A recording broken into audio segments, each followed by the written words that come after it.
So what happens once you go live? Yeah, we leave. We're out. You're on your own. Have fun. It's kind of like when you go skiing for the first time. We just push them down the hill and say good luck. Point your skis that way. No, of course not. So it's a little bit of a different answer for SaaS and for full service, although we offer the same amount of support. The support looks different.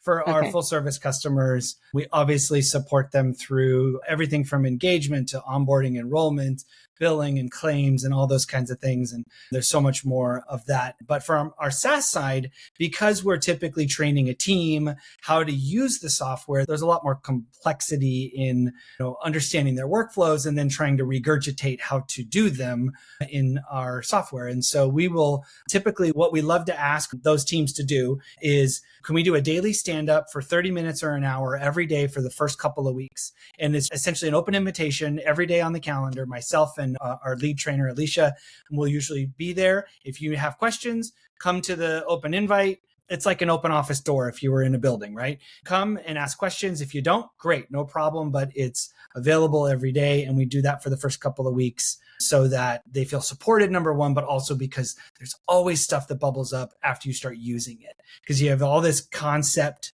in your head and here's what I think it's going to look like. And then when you start actually doing the work, you find, oh, I thought I could do it this way, but I really need to do it this way. And I'm going to change my workflow. Or how do I do this task? Or can you remind me how to do ordering again? I can't remember, because there's a lot. And we have resources built into the platform. We have an FAQ section. We call it guide within the application that pops up on a separate screen. So you can search for how do I do this, or FAQ, most commonly things, especially around like engagement and devices and settings and creating tasks and enrollments and stuff like that. And so we really try and support the team, or if we're training the trainer, we support the trainer. So again, depending on the circumstance. And then we're always available. We cross-train as much as we can. And we have a ticketing system to be able to support each other, whether it's people are on vacation or whether it's I don't know the answer. I need to bring in the expert on that side of the particular question or whatever. And we try and really make sure that we have quick response.